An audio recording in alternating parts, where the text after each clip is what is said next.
আমরা দেখেছি আজকে জনাব মির্জা ফখরুল ইসলাম আলমগীরের একটি সাক্ষাৎকার প্রকাশিত হয়েছে।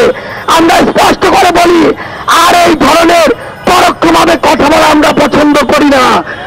আমরা তাদের কাছে জানতে চাই, তারা ক্ষমতায় আসার জন্য জনগণের আস্থা যখন প্রতিনিয়ত হারাতে বসেছে, তখন কি আবার তারা ভারতের সাথে নেগোসিয়েশন করে, তাদেরকে খুশি করে, আওয়ামী লীগকে পিঠ চাপড়ে জাতীয় পার্টির সাথে নেগোসিয়েশন করে তারা কি এই বাংলাদেশে নতুন করে ক্ষমতায় আসতে চায় কিনা? তাদেরকে মনে রাখতে হবে, 2024-এর অভ্যুত্থান শুধুমাত্র শেখ হাসিনার বিরুদ্ধে ছিল না। 24-এর অভ্যুত্থান শুধুমাত্র ফ্যাসিস্ট আওয়ামী লীগের বিরুদ্ধে ছিল না। 24-এর অভ্যুত্থান আধিপত্য, এই যে বাংলাদেশে যে আধিপত্যবাদ জারি করেছিল ভারত, তাদের ওই আধিপত্যের বিরুদ্ধেও ছিল। সেই আধিপত্যবাদী ভারত যখন এখনো ক্ষমা চায়নি, যখন এই খুনি হাসিনাকে তাদের আশ্রয় রেখেছে, তাদের আশীর্বাদে এই বাংলাদেশে কোন দল আর ক্ষমতায় আসতে পারবে না।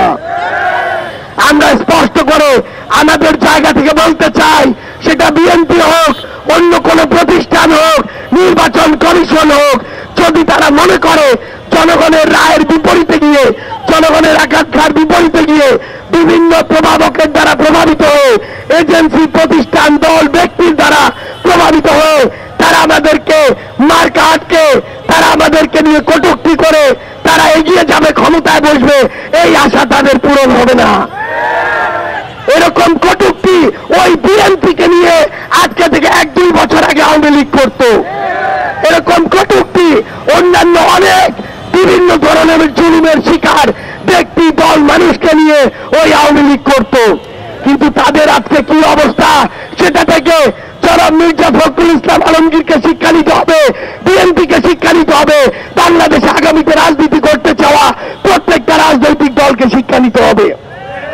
আমরা দেখেছি আমাদের বিপ্লবের অন্যতম যোদ্ধা, আমাদের বিপ্লবের রাজবন্দী, আমাদের সদস্য সচিব জনাব আক্তার হোসেনকে কিভাবে সেখানে অপদস্থ করা হয়েছে এবং অপদস্থ করার ক্ষেত্র তৈরি করে দেওয়া হয়েছে। আমরা ডক্টর ইউনূসকে বলতে চাই, আপনি যদি শুধুমাত্র নিজের প্রোটেকশন নিয়ে এগিয়ে যাওয়ার কথা চিন্তা করেন, তাহলে আগামীর বাংলাদেশের কোন গুরুত্বপূর্ণ বিষয় আমরা আপনার কাছে নিরাপদ মনে করি না। কারণ আপনার দিকে পুরো বাংলাদেশ তাকিয়েছিল, আপনার দিকে শহীদ পরিবার, অভ্যুত্থানের রক্ত দেওয়া যোদ্ধারা তাকিয়ে আছে এখনো।